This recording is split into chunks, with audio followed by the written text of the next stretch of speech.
Olá, eu sou Fernando Luzil e esse é o programa Novos Intérpretes. Na entrevista de hoje nós vamos falar sobre educação, um tema absolutamente estratégico para o desenvolvimento do nosso país e que tem sido apontado pelos empresários e executivos que temos recebido aqui no nosso programa como sendo um dos gargalos mais preocupantes para o avanço do progresso empresarial no país. Hoje nós vamos conversar com Priscila Cruz, diretora executiva do movimento Todos pela Educação. Priscila é graduada em Administração de Empresas pela Fundação Getúlio Vargas de São Paulo e também em Direito pelo Largo de São Francisco na Universidade de São Paulo. Priscila tem exercido, nos últimos anos, uma liderança competente e inspiradora em prol da garantia de uma educação básica de qualidade para todas as crianças e jovens do Brasil. Priscila, muito obrigado pela sua participação no nosso programa. Para nós é uma honra receber você aqui no Novos Intérpretes hoje. O prazer é todo meu. Priscila, eu queria pedir para você começar contando um pouco da sua história, para que todos possam te conhecer nas suas próprias palavras. E eu gostaria que você aproveitasse para comentar uma questão que tem sido bastante debatida, inclusive no meio empresarial e acadêmico, que é o interesse crescente que muitos jovens têm ao sair da universidade, inclusive de escolas de primeira linha, e de se engajar em ONGs e não em empresas privadas. Então, se você puder contar um pouquinho para nós, como você chegou lá. Tá ótimo. Bom, eu venho de uma família de empresários, mas assim, meu pai é empreendedor, empresário, então eu acabei entrando na GV para fazer administração de empresas, muito influenciada pela minha família, né? Então, assim, eu entrei na faculdade querendo abrir meu negócio depois. E aí, no meio do curso, eu senti necessidade, olha, se eu quero abrir um negócio depois, eu acho que um conhecimento jurídico vai me fazer muito bem, vai fazer falta no futuro, então depois eu também fui fazer direito. E aí, com essas duas formações, eu fui me encaminhando para isso. Fiz alguns estágios, fui testando, fiz estágios em marketing e vendas, na parte de reformulação de organização. E aí acabei entrando mesmo, quando me formei, em consultorias de negócios. E adorei o trabalho. Por quê? Porque consultoria também tem um quê de empreendedorismo, né? Você fica o tempo inteiro criando coisas novas, reformulando. E aí eu gostava muito do que eu fazia. Só que aí, um dia, numa conversa de bar com os amigos, eu tinha uma colega que fez GV comigo, que ela estava trabalhando no terceiro setor. E ela era disparado a pessoa mais contente, satisfeita e realmente ali totalmente mergulhada no trabalho, assim. Então ela falava assim, não, mas é porque eu vou todo dia trabalhar, mas eu nem sinto que eu vou trabalhar. Para mim aquilo ali é uma coisa tão assim... importante, ela trabalhava uma coisa bem bacana na área de cultura até. E aquilo ficou na minha cabeça. Porque uma coisa que eu acho que é importante assim, nas trajetórias, assim, as pecinhas vão se encaixando. Porque na escola que eu estudei a minha vida inteira, a gente tinha um projeto de trabalho voluntário. E também era quase que automático. Assim, era sábado de manhã, todos estávamos no Jardim Varginha, que é na zona sul daqui de São Paulo, e a gente fazia trabalho voluntário. Então, para mim, era tão na raiz da minha formação, essa coisa do trabalho voluntário, que aí eu sempre quis essa mudança social.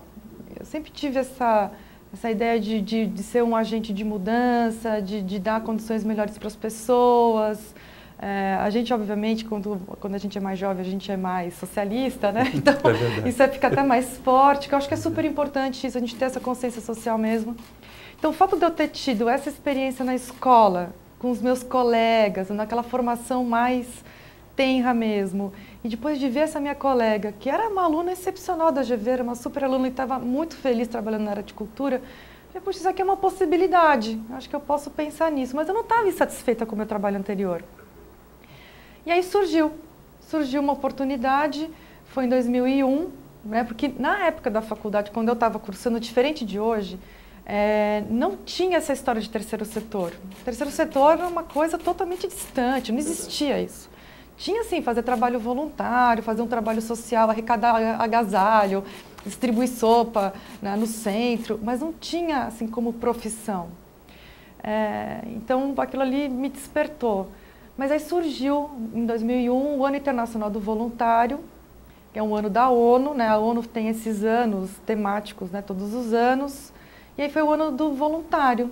E eu tinha essa história de voluntariado e, por coincidência, um colega meu também da faculdade, a mãe dele era a presidente do Comitê Brasileiro do Ano Internacional do Voluntário, que é a Milo Vilela. E aí ele comentou isso comigo, eu fui lá falar com eles lá do comitê, com a Maria Lúcia, que está até hoje lá com a gente no Todos pela Educação agora, né? E aí eu me encantei, falei, quer saber, assim, eu sou jovem ainda, né? Na época eu era muito jovem, e eu podia fazer essa escolha, porque eu acho que uma coisa que a gente não pode ter medo, pelo menos, graças a Deus, você achou que até por vir de uma família de empreendedores, e aí empreendedorismo também tem isso, você não pode ter muito medo, né? Você tem que de vez em quando arriscar. Eu acho que eu tinha isso meio na minha cabeça, olha, agora a hora de arriscar é agora, não dá para ficar esperando muito, eu vou arriscar. E lá na consultoria eles me deram essa licença de 6 meses, que também foi muito legal da parte deles, assim, eles, olha, vai lá, experimenta, se você não curtir, não rolar, você volta para cá, teu emprego está aqui garantido, não tem... a gente não vai contratar ninguém no seu lugar por enquanto. Eu falei, então eu fui. Então foi muito legal, assim, as pessoas entenderam esse momento de vida e eu fui para lá. E eu amei. Eu falei, gente, o que eu fazia antes? Por que eu não fiz isso desde o começo? Foi totalmente diferente. Eu no começo fui ganhando 1/3 do que eu ganhava muito menos, mas eu era muito mais feliz. E olha que eu já gostava do que eu fazia, não é que eu era infeliz. Eu adorei o que a gente estava fazendo, a gente fazia coisas incríveis. E aí eu entrei no Ano Internacional e a gente foi apresentar os resultados em Genebra. Então tinham as representações de todos os países e o Brasil ganhou destaque dos 123. Então quando eu voltei, eu falei, não, é isso, foi um sinal que eu tenho que trabalhar com isso. E aí quando a gente voltou, era para o comitê se desfazer, porque era um comitê de 1 ano, né, que era só para o Ano Internacional. E a gente resolveu fundar uma outra organização de voluntariado. E eu tinha muito forte, como eu estava falando, o voluntariado na escola. Então, e outros diretores também do Ano Internacional também colocaram isso, de trabalhar o voluntariado na escola. Porque o voluntariado nasce muito, se a gente tem atividade de voluntariado na escola, com seus colegas, com seus pares, isso fica para a vida inteira. E a gente fundou o Faça Parte, que foi uma organização de voluntariado educativo, que era na escola, voluntário na escola. A gente fundou do zero, eu participei do zero, fui a coordenadora do Faça Parte. Depois de uns 5 anos de Faça Parte, a gente percebeu também, ótimo, o aluno pode ser voluntário, isso é muito importante para a consciência social, para o trabalho futuro, desde ser presidente de empresa, até ser empreendedor, ou trabalhar como funcionário, ser operário, ser professor. Para tudo que esse aluno fizer, se ele tiver tido uma experiência fundante em voluntariado, isso vai ficar para o resto da vida. É super importante, mas a gente estava vendo que assim, essas mesmas crianças não sabiam ler e escrever. Com 12, 13 anos não sabiam ler e escrever. E aí a gente pensou em fundar o Todos pela Educação, né? Então essa foi, aí agora o Todos pela Educação que eu estou até hoje, que é essa organização que eu tenho muito orgulho de fazer parte, de ter ajudado a fundar, que foi bem, bem bacana. Muito bom. Um debate também extremamente recente e efervescente hoje no meio empresarial acadêmico diz respeito à tentativa de interpretar a crise estrutural do sistema capitalista. Uhum. E movimentos têm surgido, inclusive fora do país, como o Conscious Capitalism, o capitalismo consciente, que procuram respostas para essa crise, o que está acontecendo de errado no capitalismo. E uma resposta que tem sido praticamente unânime é que as empresas se voltaram demais para os ganhos financeiros de curto prazo e acabaram se desconectando do seu chamado higher purpose, ou propósito maior. O Porter, recentemente, numa palestra que ele deu em São Paulo, ele se disse preocupado com a quantidade de jovens saindo de escolas de administração de primeira linha nos Estados Unidos e querendo ir para as organizações do terceiro setor, e não para a iniciativa privada, que tem um papel muito relevante para ajudar a reerguer a economia americana. E, na prática, a grande questão é que, na sua história, o que esses jovens estão procurando é empresas onde eles consigam se identificar com essa causa maior, que no meio empresarial hoje as empresas têm tanta dificuldade de identificar e de expressar, né?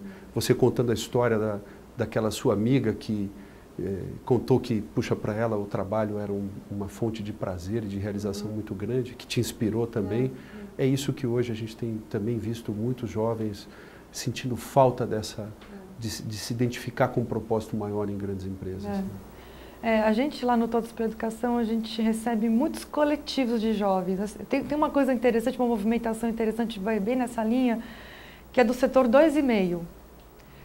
Porque o primeiro setor é o governo, o segundo setor é a iniciativa privada, o terceiro setor são as ONGs. E tem um setor intermediário que é o 2,5, que são os negócios sociais privados.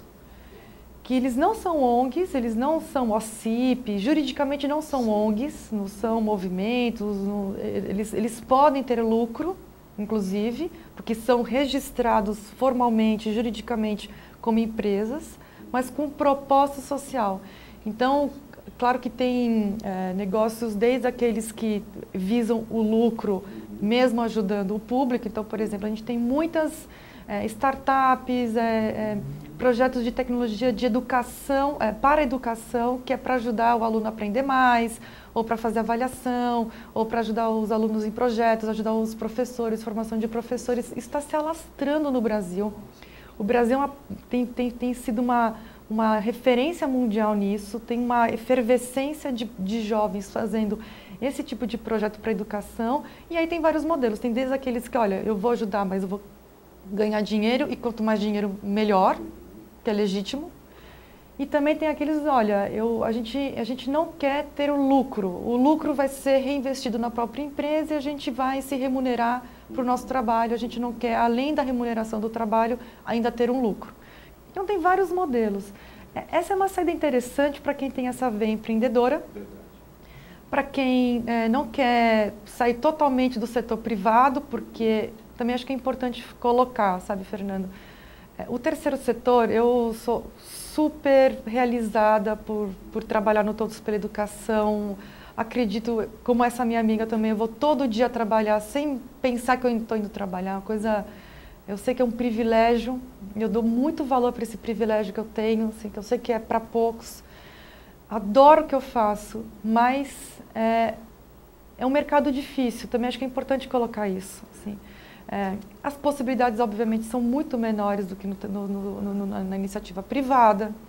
Você não tem tantas posições assim, você tem poucas organizações que são estruturadas o suficiente para ter uma política mais de treinamento, de formação de pessoal, para você poder crescer, para você poder... De carreira. Não, carreira é super difícil. Porque as organizações, elas são muito pequenas. Olha, o Todos pela Educação é a maior organização de educação do Brasil. E nós somos em 15 pessoas. Puxa vida. São 40 projetos em 15 pessoas. Não dá para crescer mais do que isso, porque você depende de financiamento, de patrocínio, de doação. Então, essas estruturas, elas são muito enxutas, então é um mercado muito restrito. Digo que é difícil de entrar. Hoje em dia, quando eu entrei em 2001, há 13 anos, não existia o que existe hoje. Era mais informal, não tinha os clusters que tem hoje. Né? Assim, eu vejo que a gente avançou muito, tem mais organizações mais bem estruturadas, mas também está mais fechado. Acho que é importante também saber das dificuldades. Não é fácil, mas quem tem um currículo bom, acho que tem como entrar desde o comecinho. Comentar uma coisa que eu acho que é interessante, que eu vejo muito assim com quem entra lá mais novinho, lá no Todos pela Educação, e eu vejo também em outras organizações, que assim, às vezes a pessoa, o menino, a menina que está saindo da faculdade, ou até estagiária, chega com aquele gás todo querendo já mudar o Brasil. E tem que ver que as coisas também seguem uma certa rotina, processos, tem projeto, tem aprovação de projeto, tem conselho. Então, não é aquela coisa voluntarista, assim, que você chega já mudando tudo. Então, acho que também é importante colocar isso, porque, em geral, as pessoas vêm com muita ânsia de já querer fazer a diferença e vão fazer. Só que tem que esperar um pouquinho, né? Tem que esperar, como qualquer empresa, tem que fazer carreira. Então, como eu estava falando, esse setor 2,5, eu acho que é uma saída que tem sido bastante procurada e bem interessante. Eu vejo meninos com brilhos nos olhos, querendo mudar, mas não querendo também se submeter as institucionalidades de organizações sociais, que tem que ter conselho, tem que ter isso, tem que ter aquilo. Então, eles estão ali, é uma coisa mais livre. Uma outra estrutura também que tem surgido muito são os coletivos, que não precisam nem muito se institucionalizar também. Eles podem começar de uma forma mais informal, testar, como eles falam, testar a pegada, ver se a coisa vai andar, e depois até evoluir, amadurecer para um outro formato. Mas está surgindo muito isso em educação. Assim, nunca na história da educação brasileira tanta gente se envolveu para melhorar. E não só diretamente com os governos, mas fazendo produtos. E a tecnologia, nesse ponto, foi o tipping point, assim, foi aquilo que permitiu essa mudança, porque agora os meninos, administração, direito, computação, enfim, até da pedagogia, de várias áreas, eles podem fazer projetos incríveis, inclusive podendo ter escala com a tecnologia. Então, tem sido bem interessante esse movimento. E você pode dar algum exemplo de alguma organização do setor 2,5 e também do coletivo, só para quem tiver interesse em conhecer algum modelo? Por exemplo, tem um grupo de jovens que se reuniu para fazer uma instituição que chama Juntos por Você. Entendi. Que até o website deles é juntos.com.vc. Que interessante. É bem interessante. Para ter o VC, eles registraram no site numa ilha caribenha. Porque aí não é BR, é VC. Que interessante. Mas são super criativos. O que eles fazem? São garotos que concluíram a universidade há pouco tempo e eles fizeram uma empresa que é para arrecadar fundos para ONGs. Olha que interessante. Então, eles fazem aquilo que a gente chama de crowdfunding, que é você poder, com valores pequenos, mas pulverizados e numa escala, né, com mais pessoas colaborando, você juntar uma quantia para poder ajudar um projeto de uma organização social. Então, tem esses meninos que eu acho que são super legais.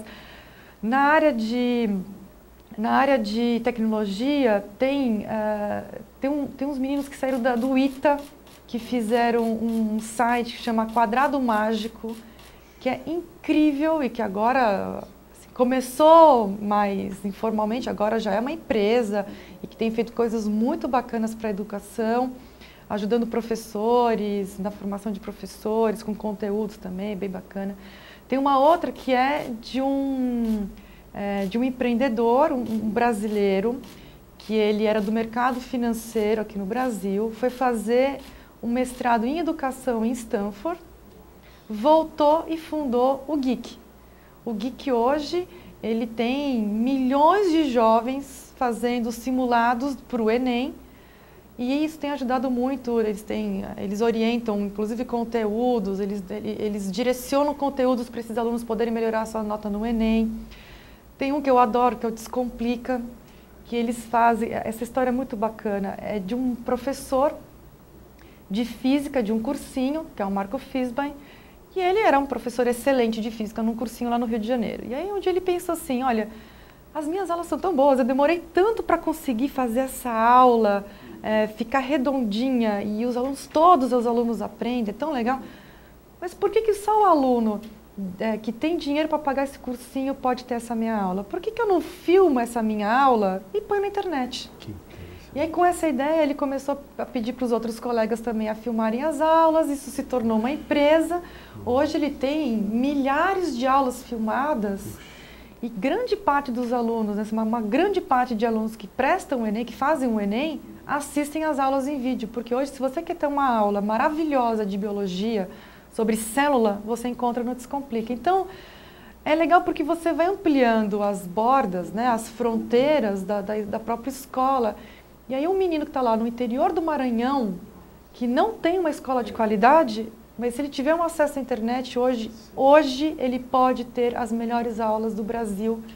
Ele pode acessar o Geek, o Que Mágico, o Descomplica. Então, essas são as organizações mais ligadas à tecnologia.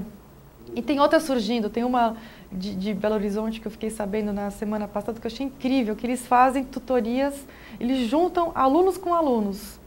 Então, eu sou boa em física, mas eu não sou boa em história. Você é bom em história, mas não é bom em física. Então a gente troca e eu ensino e você me ensina. Só que tudo online. Então é uma forma de você ter o peer-to-peer learning. Olha, então, e a garotada está criando coisas. É bem bacana. Puxa, Priscila, que bacana. E o Todos pela Educação? Conta um pouquinho quais são os objetivos do movimento, o que é que vocês têm conquistado até o momento. Tá, legal. Bom, Todos pela Educação acho que é o maior orgulho que eu tenho na minha vida, tirando as minhas 2 filhas. O Todos é meu terceiro filho, terceiro né? filho. E é um filho que eu compartilho com muitos outros pais e mães, que eu acho que isso é a beleza do movimento. Então, o Todos ele foi criado a partir de 2 grandes vetores. O primeiro que é o da indignação, assim, sabe, Fernanda? A gente tem um país rico, lindo, com uma gente boa, uma gente que está querendo melhorar de vida, e a gente tem conseguido indicadores melhores, cada vez mais, mas a exclusão ainda é muito intensa, a pobreza ainda é muito intensa, a desigualdade, a injustiça. E no berço disso tudo tem um sistema educacional muito desigual. Então você tem, claro, que você tem crianças, a gente tem ilhas de excelência no Brasil, a gente tem municípios inteiros que fazem um trabalho maravilhoso, a gente tem estados que estão avançando mais, mas infelizmente são ilhas, não são arquipélagos e nem, muito pelo contrário, não é o Brasil inteiro. Então a indignação nasceu assim, olha, por que uma criança, vamos pegar só a escola pública, não vou nem entrar em escola privada, mas por que uma criança, porque nasceu naquele lugar, então assim, olha, está aqui, ela nasceu aqui em São Paulo, na Vila Madalena, ali perto, e ela vai para uma escola pública que é de alta qualidade e lá ela vai aprender. Por que essa criança tem um tratamento diferente da criança que nasce no interior de Alagoas, por exemplo? Que lá a gente sabe que tem os piores indicadores do Brasil, estão em Alagoas, Maranhão, entre esses 2 estados. Por que tem essa diferença se as 2 crianças são brasileiras, detentoras de direitos, e a educação é o direito social número 1, está lá elencado, é o primeiro direito social da nossa Constituição Federal. E então tem essa indignação muito forte. Mas também tem um outro vetor, que é o vetor da corresponsabilidade. Não adianta ficar só reclamando, triste, puxa vida, como o Brasil está precisando ter uma levantada. Todos nós somos muito responsáveis. Primeiro porque é a gente que vota. Né? O Brasil, graças a Deus, é um país democrático desde 88, né? Assim, nessa última arrancada democrática.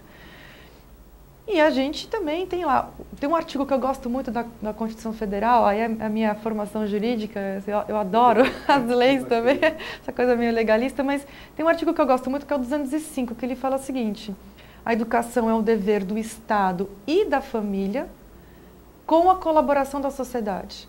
Então, e aí elenca outras coisas, mas esse com a colaboração da sociedade, ela é um ponto importante, porque assim, não é que vamos atuar porque o Estado não está fazendo a sua parte. Não. Está lá escrito, e eu acho que a gente tem que romper também essa cultura de não cumprir as leis.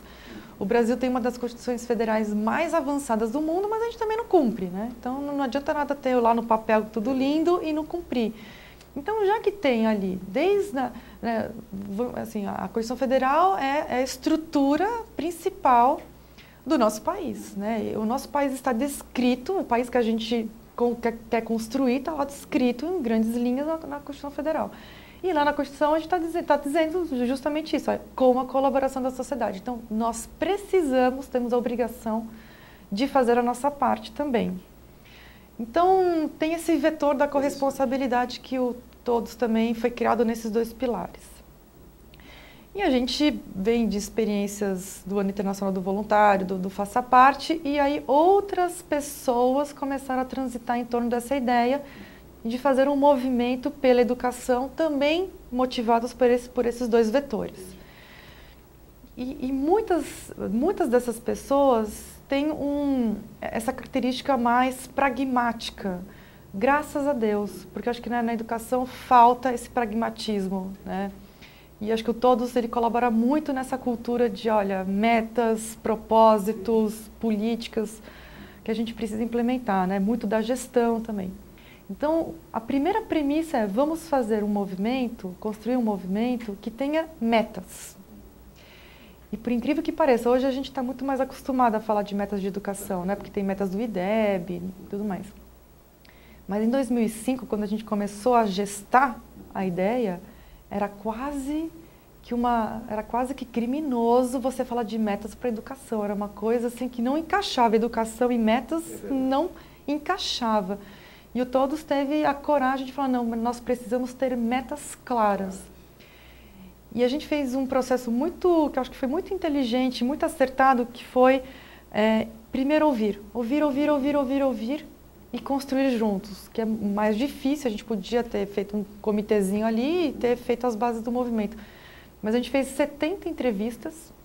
Eu participei, tive o privilégio de ter participado das 70 entrevistas com pensadores da educação, especialistas, gestores, empresários, jornalistas, dirigentes de outras organizações sociais, enfim, foi muito rico. E com esse material todo, a gente definiu, e aí essas 70 pessoas participaram de um workshop que a gente fez no comecinho de 2006, em abril de 2006 a gente fez esse workshop. E aí, com esse material todo já colocado na mesa, a gente conseguiu sair desse workshop de 2 dias com 2 materiais muito importantes para o movimento. As metas. As metas ainda não finalizadas, porque aí teve um segundo passo que eu já vou contar que foi fundamental. E com a estratégia do movimento também. Então, o movimento vai fazer o quê? E aí aqui a gente definiu o nosso tripé estratégico, que é observatório, oferta e demanda.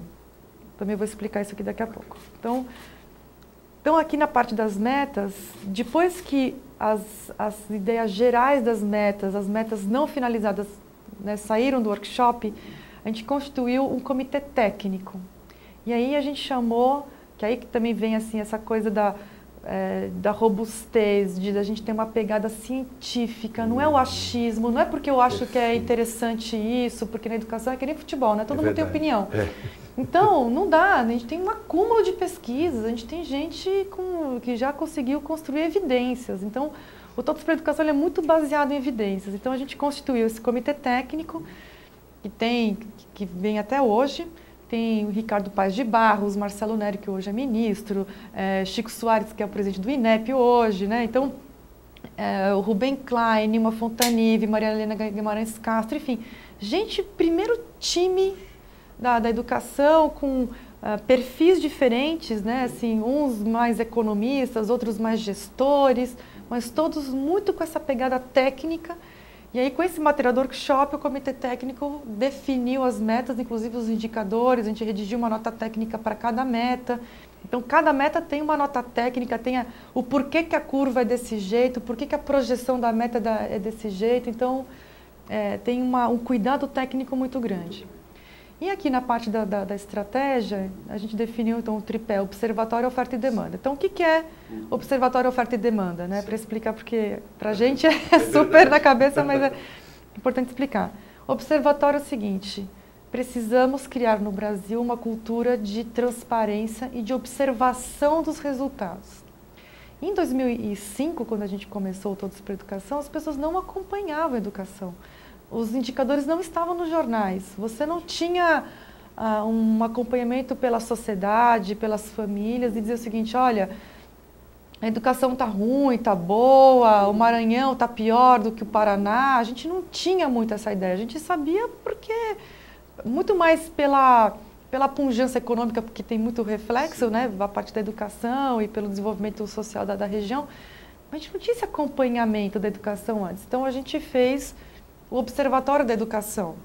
Hoje, esse Observatório da Educação ele é concretizado no Observatório do PNE, que todos podem ver, que é www.observatoriodopne.org.br.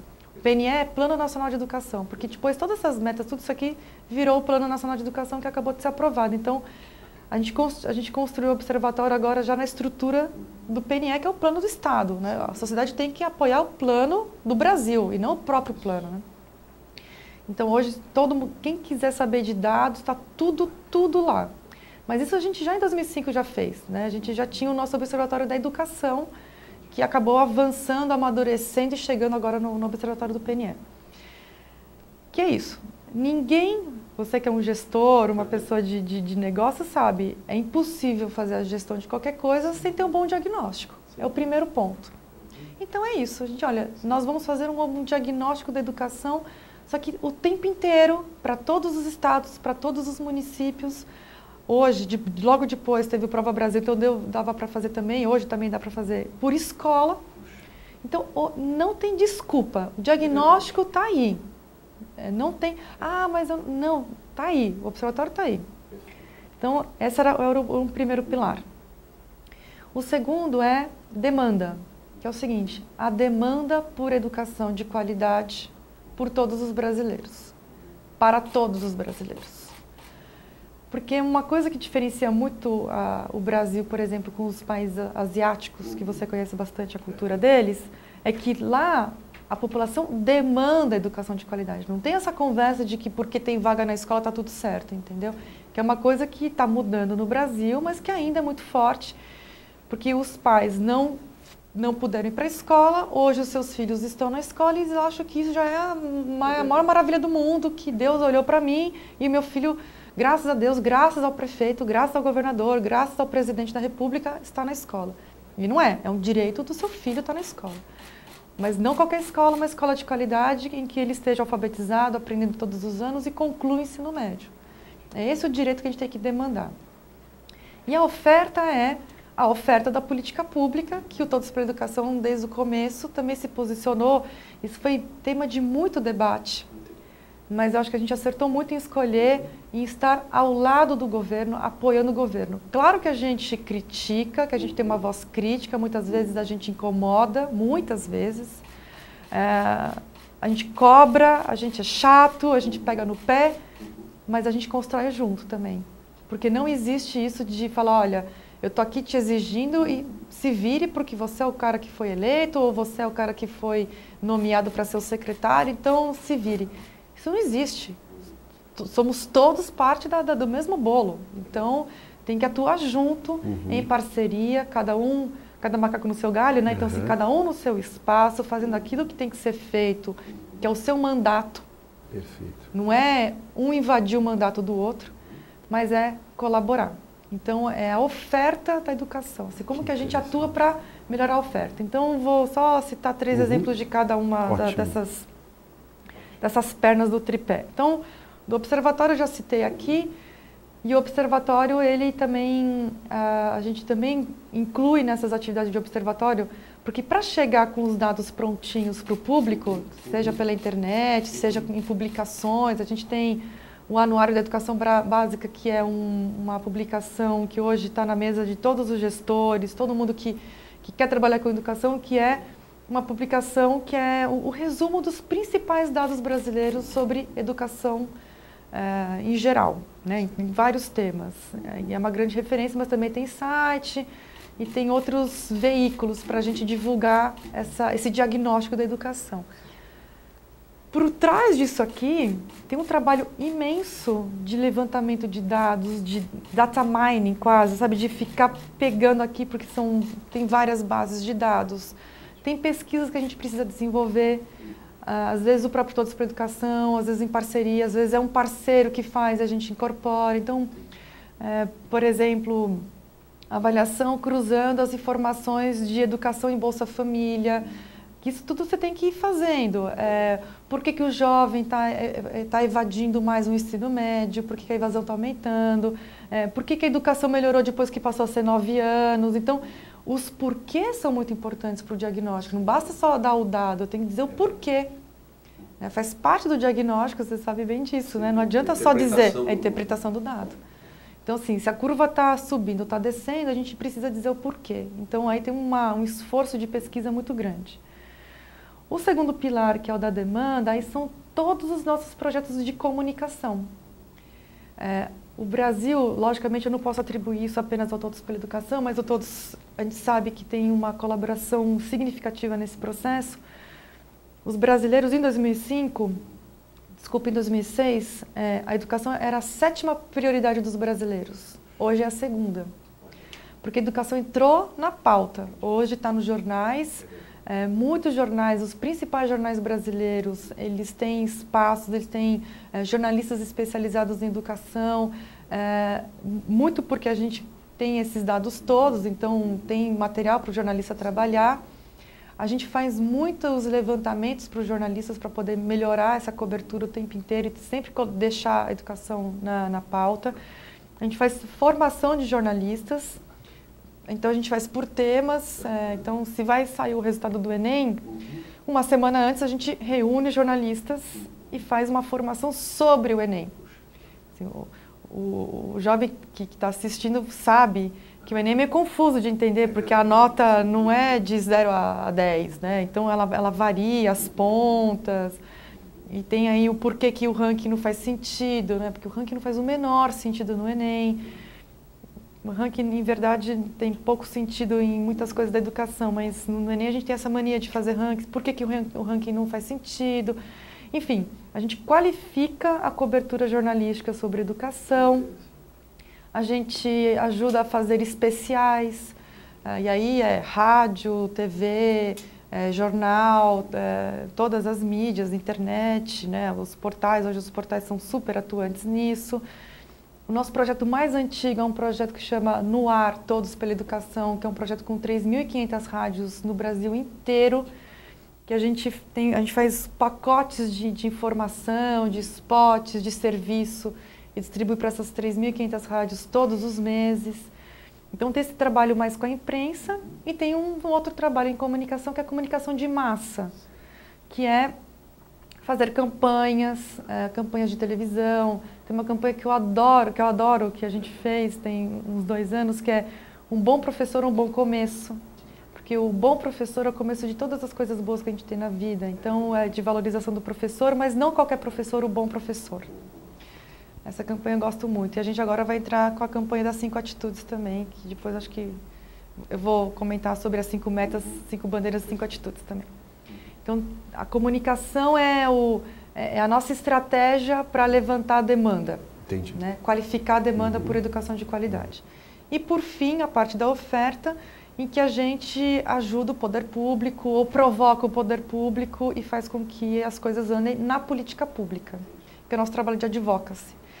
E aqui a gente tem aí um histórico, eu acho, assim, de bastante sucesso. Assim, nesses 8 anos de atuação, a gente conseguiu, nós fomos uma parte importante em conquistas fundamentais aí, recentes. Primeiro, a ampliação da obrigatoriedade da matrícula.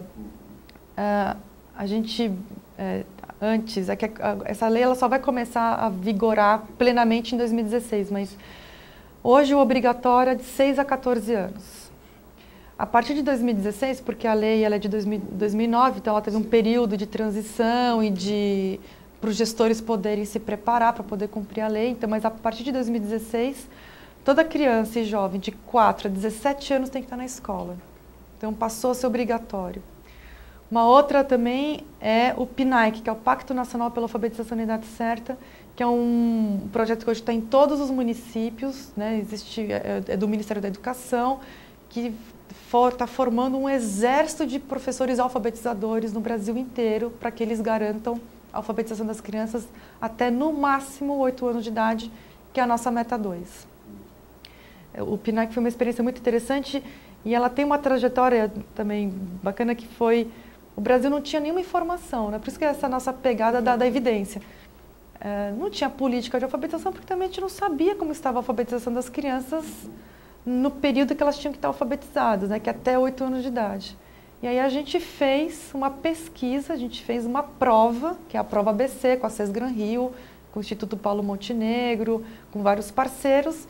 E a gente fez essa prova nacionalmente com crianças no final do 2º ano, no final do 3º ano, para ver como estava a alfabetização. E a gente viu que só 44% das crianças com 8 anos de idade, que é 8 anos, só 44% estavam alfabetizadas.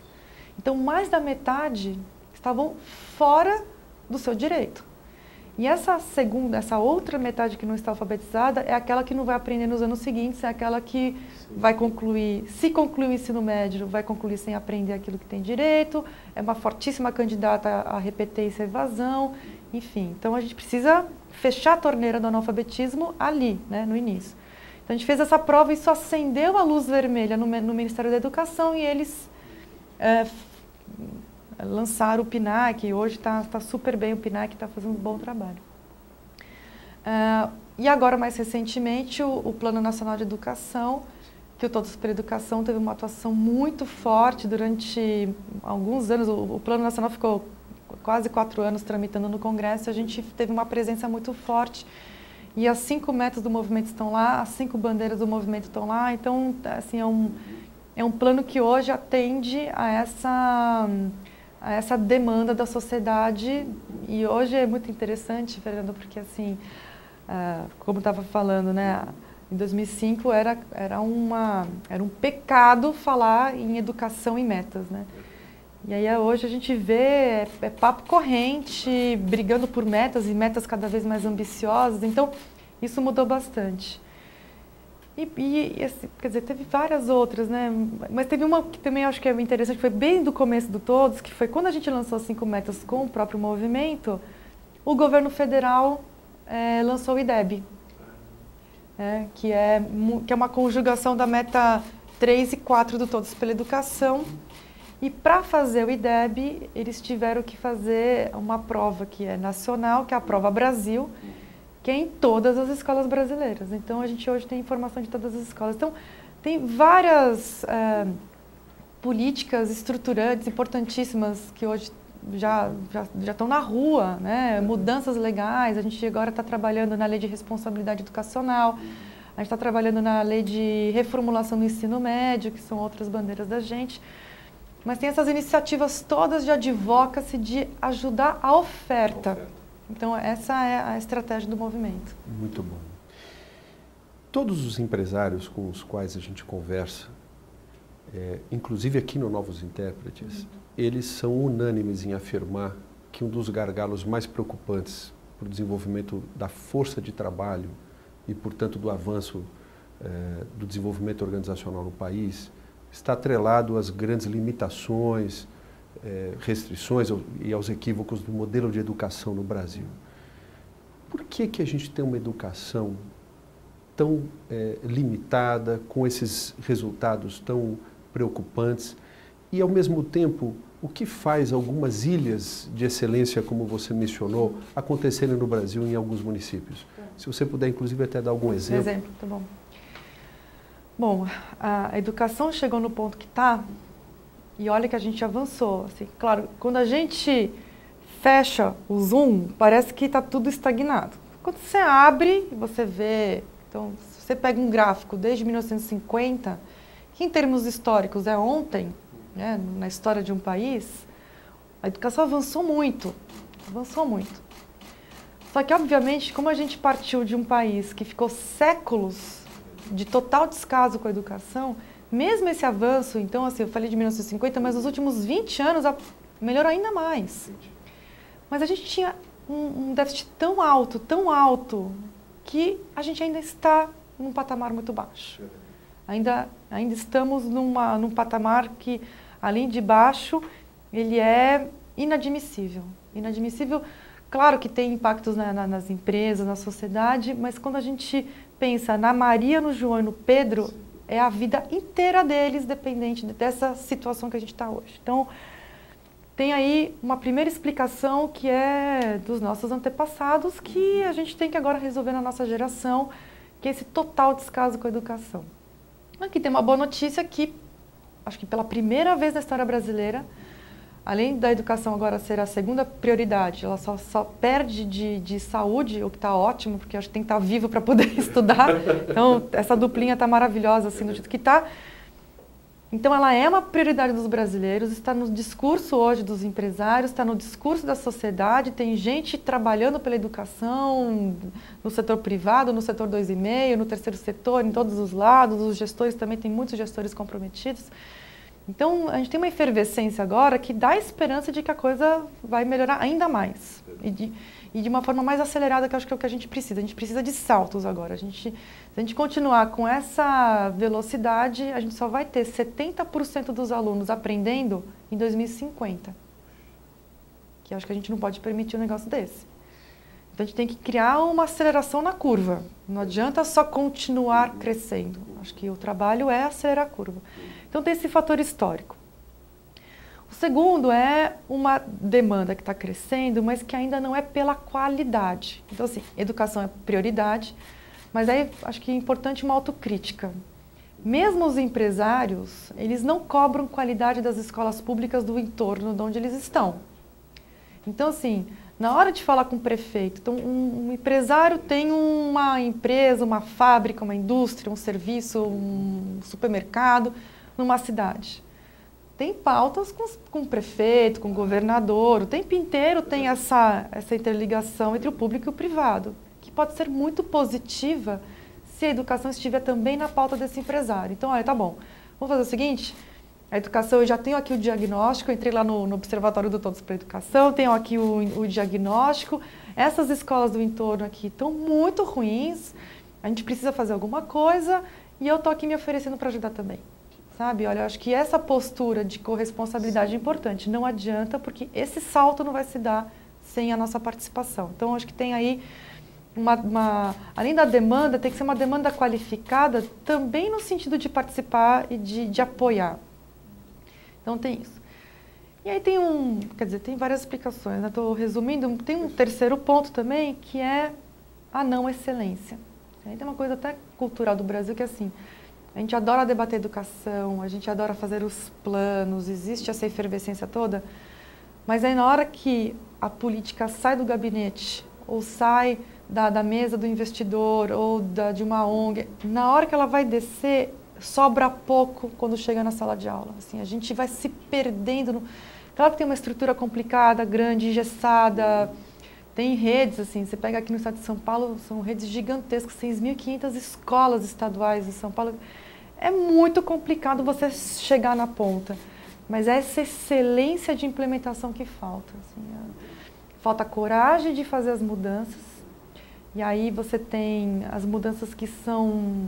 Assim, a gente pode dobrar o investimento em educação, que se a gente não fizer essas mudanças, nada acontece, que é mudar a formação de professores, tem que melhorar a remuneração do professor, porque a gente precisa atrair os melhores alunos do ensino médio.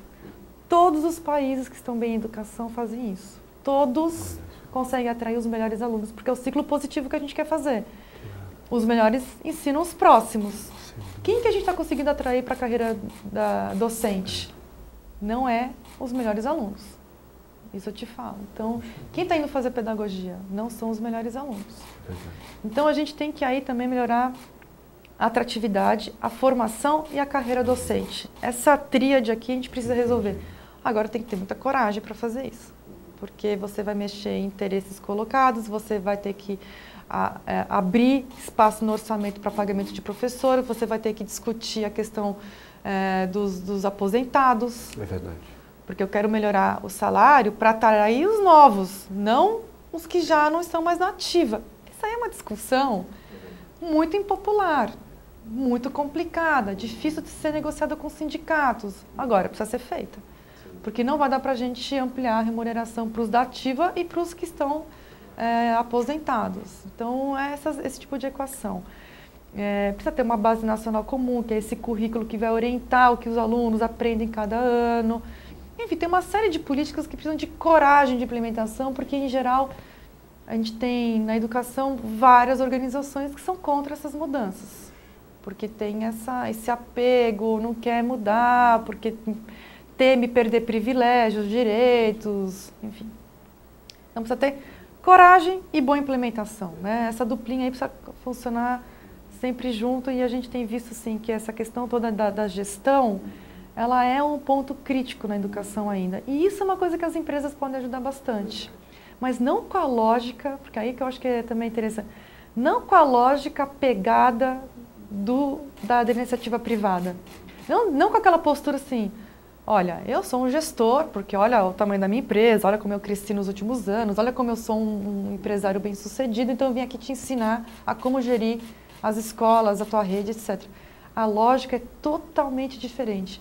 Eu acho que é uma outra abordagem, a abordagem assim, olha, eu sou muito bom no que eu faço, mas eu também quero aprender como que se faz a gestão pública, porque quem sabe a gente pode fazer uma troca aqui. É outra abordagem. Tem que ser, porque a gente teve muitas experiências de iniciativa privada querendo ajudar, com toda boa vontade, na melhor das fés, mas aí acabou atrapalhando muito, porque a lógica não encaixa e nem deve encaixar. É bom que se mantenha duas lógicas mesmo, é outra lógica. Então, é muito mais de aprender. E a gente também tem casos maravilhosos de empresários que aprenderam muito essa lógica da gestão pública e conseguiram aproveitar muito desses aprendizados para a sua própria empresa também. Então, eu acho que é muito mais na lógica da troca. Então, tem essas questões todas que estão colocadas para a gente avançar. Agora, a gente tem ilhas de excelência. A gente tem Sobral, que é um caso maravilhoso. A gente tem Foz do Iguaçu. A gente tem cidades aqui no interior de São Paulo que também conseguem ter um resultado muito bom. E o que a gente percebe nessas redes, né, Fernando? Assim, primeiro, não tem pirotecnia.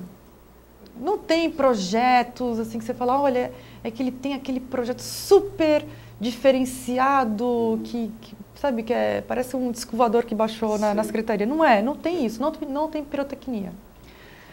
O que tem é continuidade.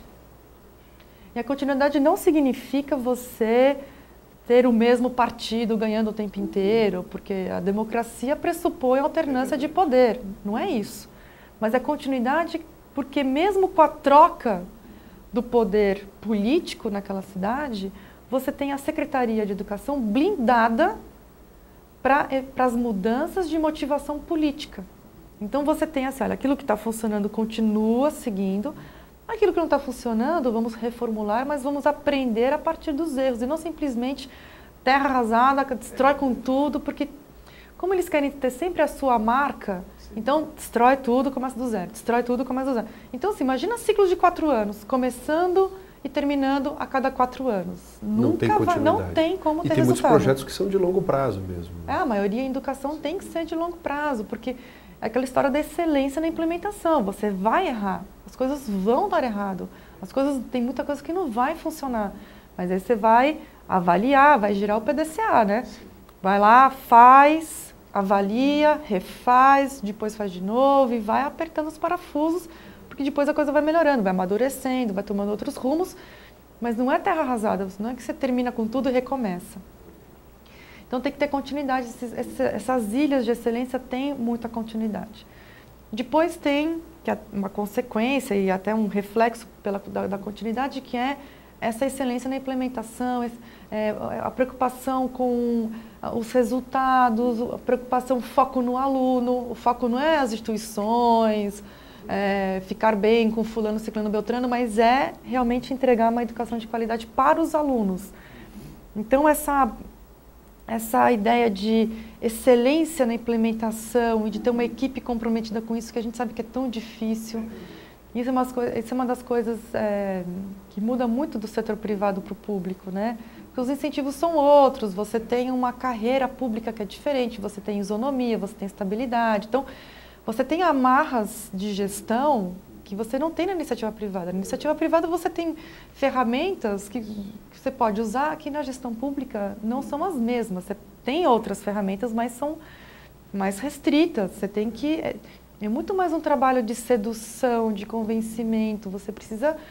O próprio secretário tem que engajar a secretaria, as escolas, os professores, não é? Não adianta o secretário baixar uma norma que a coisa vai acontecer na ponta, como muitas vezes acontece na empresa.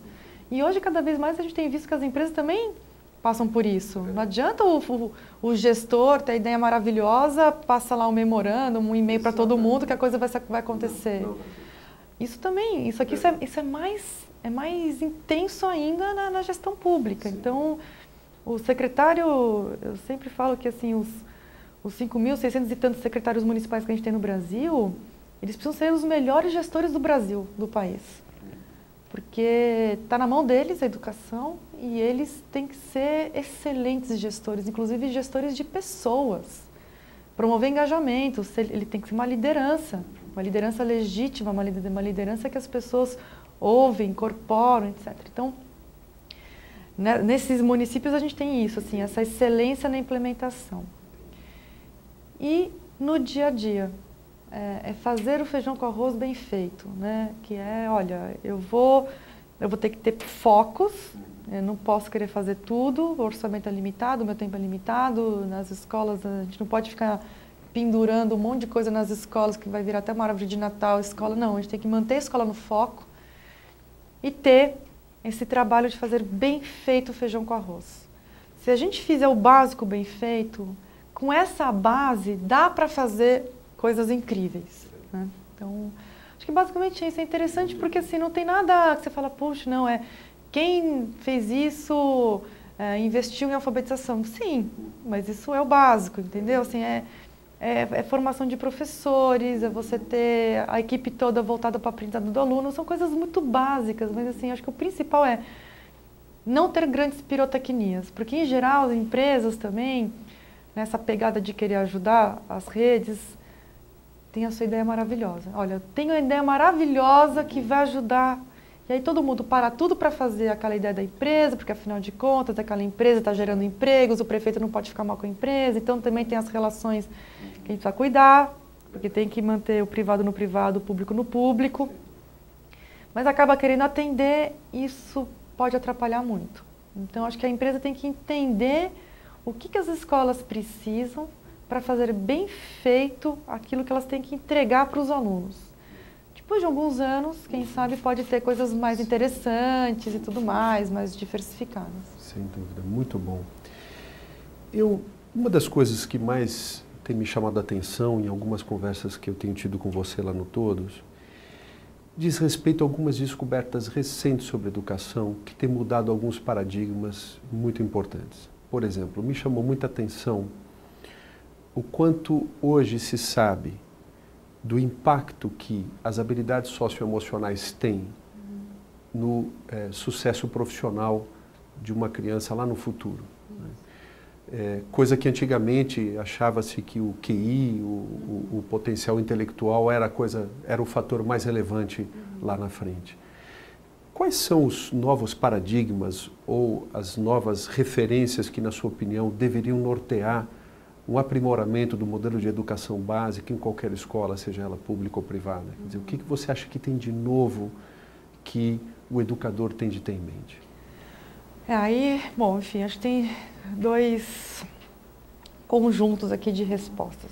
Acho que o primeiro é a nossa formação de professores, ela não incorporou os achados mais recentes de neurociências, assim, o estudo do cérebro avançou muito nos últimos anos. A gente sabe muito mais sobre o cérebro hoje, como a gente aprende, como que a gente constrói os nossos conhecimentos, como que a nossa memória, enfim, todos esses processos de neurociências, de cognição, enfim, a gente tem muito mais clareza hoje do que há 10, 15 anos atrás.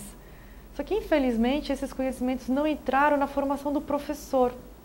O que é uma coisa contraditória, porque o professor, o que ele está fazendo ali? Está trabalhando com a mente das crianças o tempo inteiro, né? E é importante que ele saiba essas técnicas todas de como promover a aprendizagem. Então, o aluno... Então, uma das coisas que é muito clara é cada pessoa aprende de uma forma diferente, num ritmo diferente. Pode parecer discurso de ongueiro isso, mas assim... A escola, ela foi constituída nesse modelo atual, é que a gente está tão acostumado com essa escola e bem ou mal, quem está formulando as políticas, quem está dirigindo o país, quem está dirigindo as empresas, quem teve sucesso, passou por essa escola e essa escola deu certo para ele, mas com muitas aspas. Deu certo porque nessa lógica deu certo.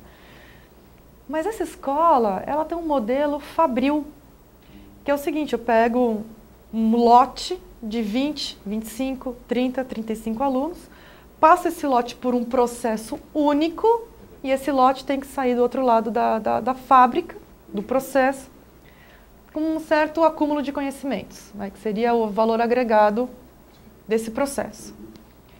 Então, todos os alunos têm o mesmo tratamento, exatamente como se fosse um lote.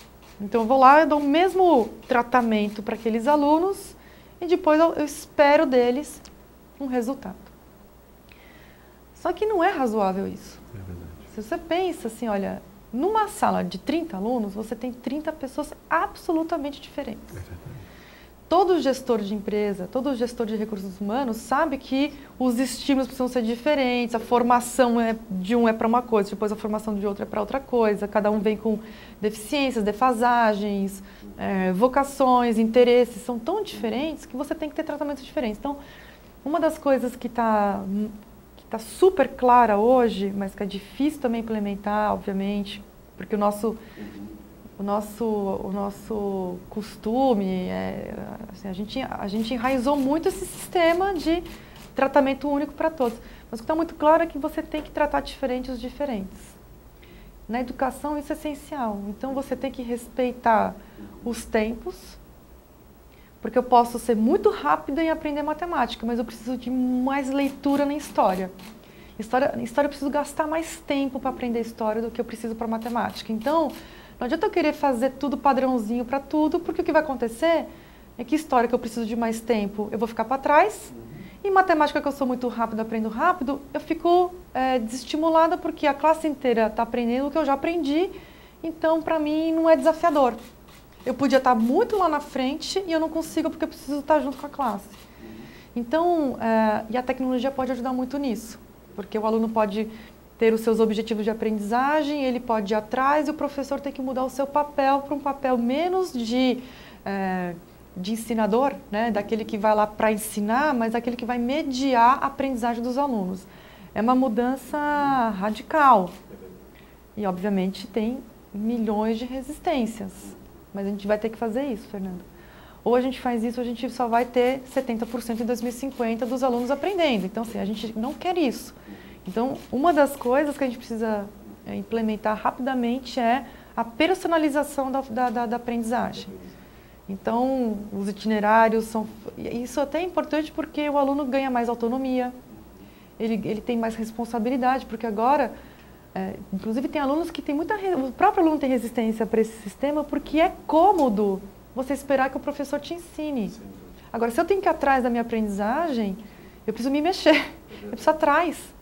Isso desenvolve habilidades importantes para o resto da vida desse aluno. Então, a personalização é um dos pontos.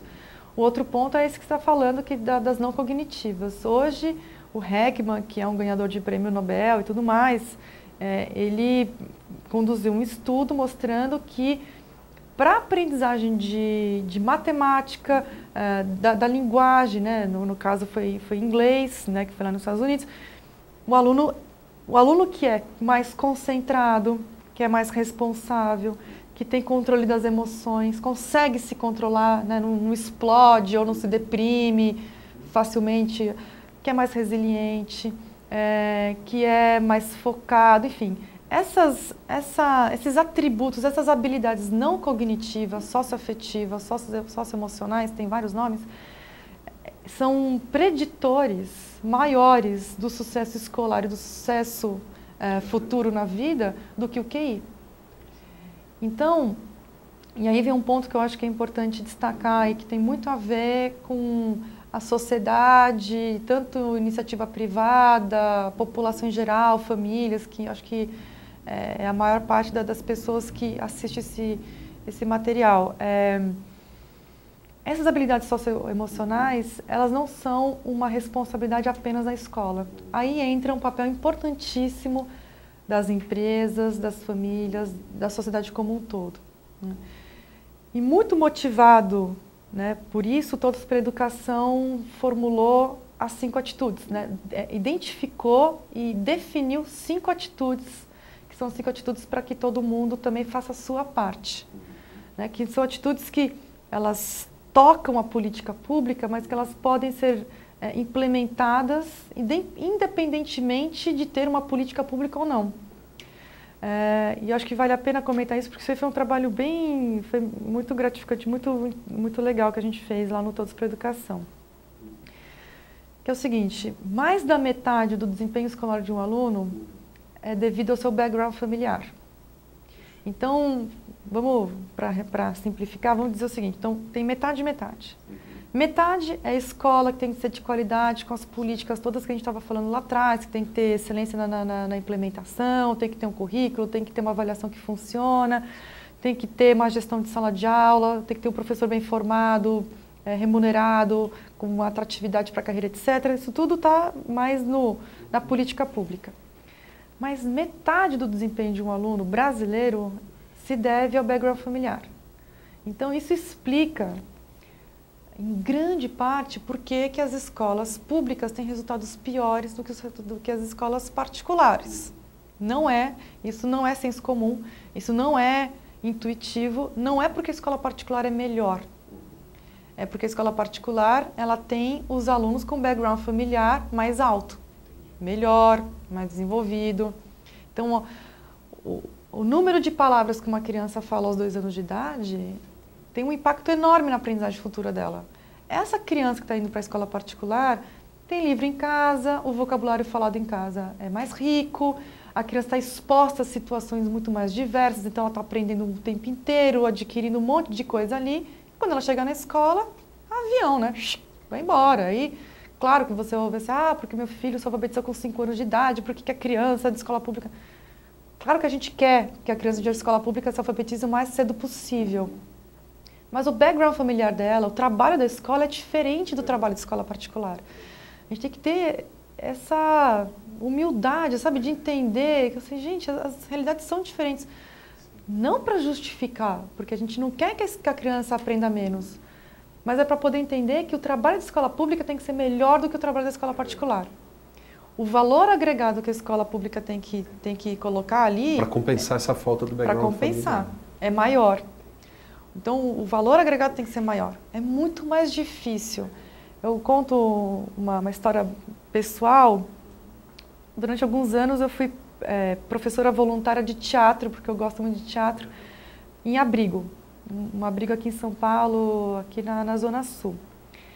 E são crianças que têm backgrounds familiares muito complicados. Inclusive, seus pais perderam a guarda dessas crianças por algum tipo de situação de violência, de abuso, de pobreza extrema, enfim. São crianças que, inclusive, não têm o pai e a mãe biológicos ali cuidando deles, então vivem em abrigos, que é, enfim, uma realidade bem presente no Brasil. Para colocar, eu era professora de turmas de 7 a 10 crianças, moleza, né? Assim, você pega as professoras de escola pública têm salas de 30, 35 alunos. Não, eu tinha turmas de 7 a 10. Demorava alguns meses para conseguir fazer com que as crianças sentassem em roda e ficassem 15 minutos escutando os comandos para as atividades que a gente ia fazer naquela manhã. É mais difícil. Os nossos filhos vão no teatrinho, estão acostumados a sentar, ouvir historinha, se concentrar. Chega na escola, eu lembro que quando a minha primeira filha foi no primeiro dia de aula, eu falei, nossa, como que vai ser essas crianças todas juntas, tudo pequenininho, como que essa professora consegue manejar isso? Um minuto, a criança agora... Crianças, vamos sentar aqui que a gente vai cantar uma musiquinha. Todas elas sentadinhas, bonitinhas, 20 crianças sentadinhas, bonitinhos, escutando a professora ali um tempão. A gente é muito diferente. Eu estou citando dois casos pessoais, que não é nem, mas eu acho que não é nem representativo do todo, uma coisa muito pessoal, mas é só para ilustrar o quanto que é diferente, gente. Não vamos colocar o nosso modelo e tentar socar, enfiar no modelo que é tão diferente que é de escola pública. Então, a gente tem que ter essa... Sem dúvida. Então, por conta disso todo, o Todos para a Educação fez um trabalho, primeiro uma pesquisa etnográfica muito grande, com o Instituto Telos, e a gente percorreu o país acompanhando pais, filhos, avós. Hoje em dia tem um trabalho muito presente das avós, os pais, uma presença muito pequena, as mães mais do que pai, muitas famílias sem pai. A gente acompanha essas crianças indo para a escola, voltando da escola, em casa, conversamos com os diretores, os professores, enfim, em todas as regiões brasileiras. Foi um trabalho etnográfico de 5 meses E a gente cruzou esses resultados com as pesquisas mais recentes de neurociências, de cognição, etc., para a gente identificar as 5 atitudes que a gente precisa promover na população para que essa criança, esse aluno, ele tire o melhor proveito da escola. E que essa escola tenha um aluno mais preparado, com essas habilidades não cognitivas, enfim, né, com um acúmulo, um repertório maior, que vai facilitar o trabalho dessas escolas também. Então, as 5 atitudes são, primeiro, valorizar o professor, a aprendizagem, o conhecimento. Isso é fundamental. E é interessante porque assim, as 5 atitudes são óbvias, mas a gente precisa colocar isso na agenda e precisa ter as ações todas que são cascateadas a partir dessas atitudes por públicos, isso tudo está tudo estruturado lá no Todos. Então essa primeira atitude é fundamental, porque uma coisa que a gente encontrou que infelizmente comum é dentro da própria casa ter uma fala negativa em relação ao professor. Então, porque a professora é chata, porque a professora está enchendo o saco, está querendo que eu vá lá. Esse tipo de fala que é tão comum, e os pais nem percebem, não tem má fé nisso, mas a educação ela acontece a partir de uma relação que existe. Que se estabelece entre o professor e o aluno. Então, na medida que você, com a tua fala em casa, né, uma pessoa que a criança ouve, que é o pai, a mãe, a avó, o tio, enfim, uma pessoa importante para a vida da criança, e fala mal do professor, tá prejudicando essa conexão, esse engatar do aluno com o professor. O aluno precisa engatar lá no professor, né? E o professor também tem que se relacionar com o aluno, mas isso fica uma ligação que fica enfraquecida. E aí, às vezes os pais nem percebem, mas ele está ali prejudicando a aprendizagem do aluno ao ter uma reação, ao não valorizar o professor. O pai até pode achar que o professor não é bom, pode ir lá cobrar, que eu acho que é uma coisa importante, pode achar que o professor não está dando bola para o seu filho, vai lá cobrar, tal. Mas não fale isso perto do seu filho, sabe? Não valorize o professor. O professor é aquele lá que está ali para ajudar o seu filho, que está ali, que é super bacana. Filho, presta atenção no professor. Se ele falou aquilo, vamos ver com ele qual que é o ponto dele. Não é de cara desvalorizar. E valorizar a aprendizagem e o conhecimento, né? Que é uma coisa que a gente precisa ter mais na nossa cultura brasileira, que é valorizar a trajetória, o acúmulo de conhecimento, a aprendizagem. Porque a gente construiu uma sociedade, por questões históricas, a gente valoriza muito mais o cargo, a posição, onde chegou, o ponto, e não a trajetória. E não se a pessoa estudou muito, mas é porque ela passou de ano, está tudo bem, entendeu? Você vai conversar com os alunos nas escolas, é muito... Olha, o que eu puder fazer para passar de ano sem estudar, o pessoal está focado nisso, focado em passar de ano sem estudar. Com o menor esforço possível. Menor esforço possível. Porque o objetivo é passar de ano e não é aprender. Então, tem que mudar essa ótica, né? Então, tem que ser a aprendizagem. Então, tem ações muito simples que todo mundo pode fazer, que é o seguinte, olha, chegou da escola ou à noite, quando chega do trabalho, pergunta para o teu filho, o que você aprendeu hoje? O que você aprendeu hoje de interessante? Puxa, isso... Nossa, eu não lembro mais, sabe que eu devo ter aprendido isso na escola, mas eu não aprendo mais. Ou, olha, o papai não teve chance de ir para a escola, então me ensina isso, assim. Valoriza o que o filho aprendeu na escola, e não como foi na escola hoje, ou às vezes, muitas vezes nem pergunta, né? Então essa é uma atitude de valorização da aprendizagem, isso faz muita diferença, assim. Quantas histórias de famílias muito pobres, que os filhos conseguiram ir para a universidade, hoje são profissionais muito bem-sucedidos, e que sempre relatam isso, olha, os meus pais eram analfabetos, mas lá em casa tinha uma preocupação muito importante com a aprendizagem. Então, acho que isso é bem fundamental. A segunda atitude é colocar a educação no dia a dia. Ela é bem básica, mas ela é muito importante porque ela comunica para o filho a importância que a família dá para a educação. Que é ir nas reuniões, conversar com os professores, na medida do possível levar ou buscar ou as duas coisas, entrar na escola, se relacionar com os outros pais, com os professores, com a direção, com a coordenação pedagógica, ir nas reuniões que a escola oferece, ir nos eventos que a escola oferece. Se a escola abre no final de semana, usar o espaço da escola como um espaço de recreação, de convivência familiar na escola. Então, assim, é botar a escola no dia a dia da família mesmo, né? Perguntar se tem prova ou não tem prova, tem lição de casa, deixa eu ver, fez a lição de casa. Então, um pai é analfabeto, uma mãe é analfabeta, ou a avó que cuida daquela criança, às vezes é analfabeto. Olha o capricho do caderno, o capricho é uma coisa importantíssima, que é o respeito que eu tenho com o professor que depois vai corrigir aquela lição. Então, olha, está caprichado, não está caprichado, olha aqui, você tem que fazer até o fim, você não fez até o fim, faz até o fim.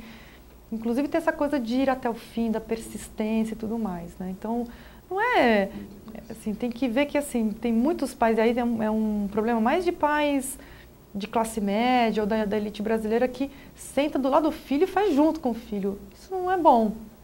Tem que dar autonomia para o filho, né? Deixa o filho errar, isso é importante, não pode fazer nunca no lugar do filho. Então é interessante porque a gente tem os extremos com problemas aí, né? Mas é colocar a educação no dia a dia. A terceira tem a ver com as socioafetivas, as não cognitivas, que é promover as habilidades importantes para a vida e para a escola.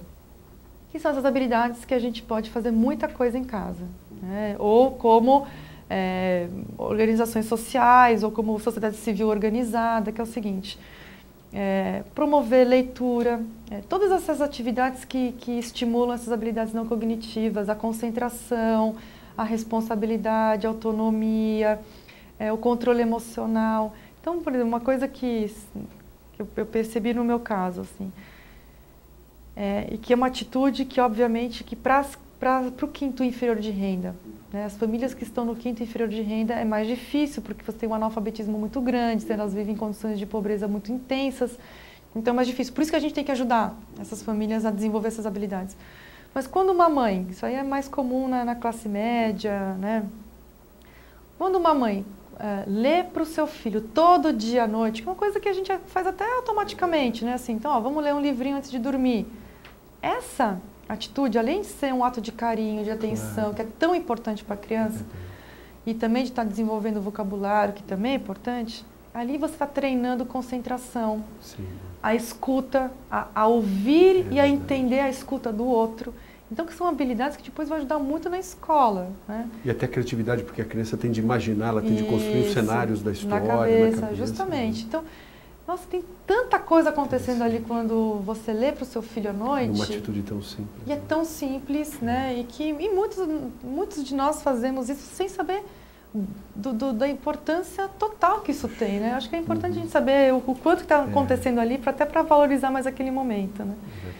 Então, essa é a terceira atitude. A quarta atitude é apoiar o projeto de vida do seu filho, da criança, do jovem. Por quê? A escola, para fazer sentido e para o aluno querer aprender e tudo isso, tem que ser parte da sua história, do seu projeto de vida. Por que o jovem está evadindo tanto no ensino médio? Porque essa escola do ensino médio não faz sentido para o projeto de vida dele. E muitos não têm nem projeto de vida. Então, sem projeto de vida, a escola perde totalmente sentido se você não tem um projeto de vida. E aí tem também, assim, a gente tem uma diferença muito grande entre as famílias do quinto superior de renda e o quinto inferior, que é a seguinte: essa nossa elite, classe média, os nossos filhos, né? Porque a gente tem que entender que a gente faz parte dessa elite, por isso que a gente é mais responsável ainda em relação ao Brasil. Eles veem a vida, eles estão expostos à vida com a porta escancarada, né? Assim, a gente dá oportunidade para vários estímulos, conhecimentos, experiências. Então é desde viagem, é um tio que é médico, vai numa exposição, vê um quadro bonito, enfim, está exposto a vários estímulos. E isso vai compondo o projeto de vida da criança. Enquanto que a criança mais pobre, ela vê a vida pelo buraquinho de uma fechadura. É muito mais restrito, o modelo dela é muito mais ali fechadinho, viciado na... Por isso que as condições, as situações vão se repetindo geração após geração. Então, a criança tem a mãe é quebradora de coco, porque o avô era quebrador de coco, porque o bisavô já quebrava coco. Então, acharem que aquilo ali vai continuando. Então a gente tem que expandir os horizontes dessas crianças e pensar nessas crianças mais pobres mesmo, sabe? Porque senão a gente não consegue ajudá-las no seu projeto de vida. O que não precisa ser o mesmo projeto de vida com os nossos valores, com aquilo que a gente considera que é sucesso, não é nada disso.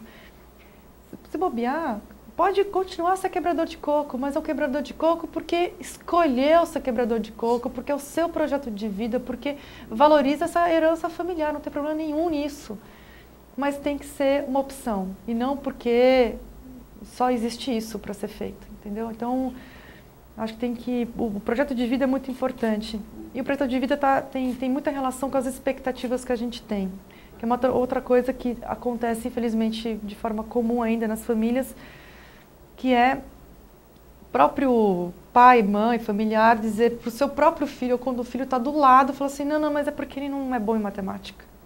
Não, é que em matemática, não, ele não aprende matemática. Não entra na cabeça dele. Ou, não, ela tem 10 anos, ela ainda é analfabeta, mas é porque ela é devagar nisso mesmo. Sabe? Isso é muito comum.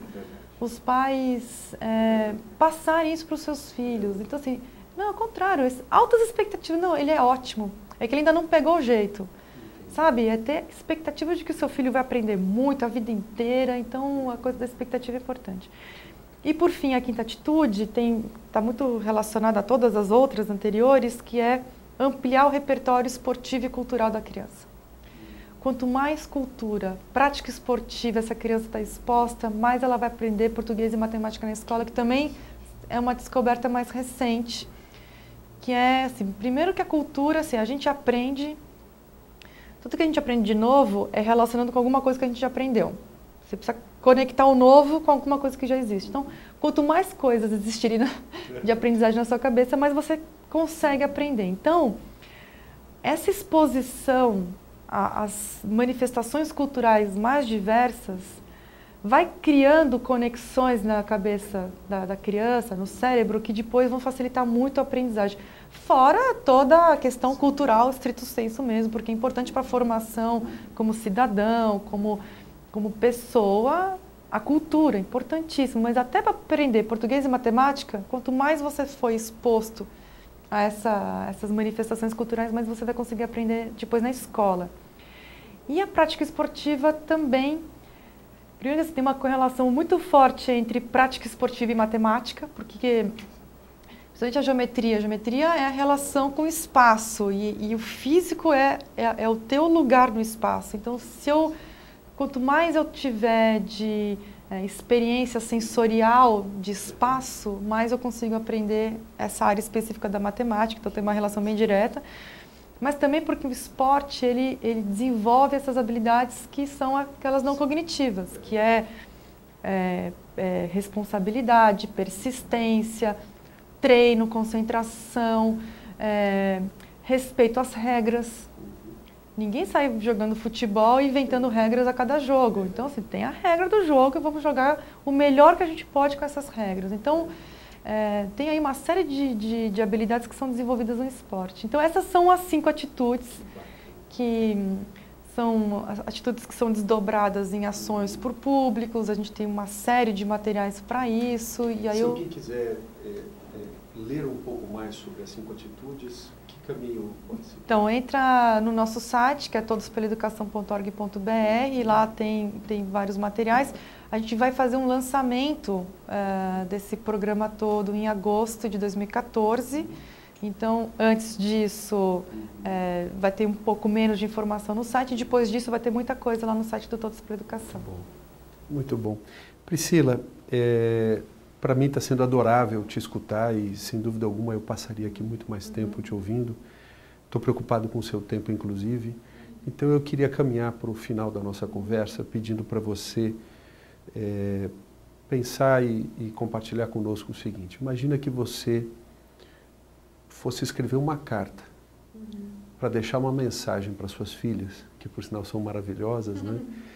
De o que, na sua opinião, são atitudes ou maneiras de se pensar, encarar a vida que você aprendeu com toda a sua experiência, que fazem toda a diferença no desenvolvimento profissional, pessoal e no sucesso na vida. Quer dizer, qual seria a mensagem que você deixaria do seu legado, que você diria para elas, que olha, o que eu aprendi, minhas filhas, é o seguinte, olha, procure fazer isso aqui, que isso vai dar certo lá para você. Tá, ixi, aí eu fico...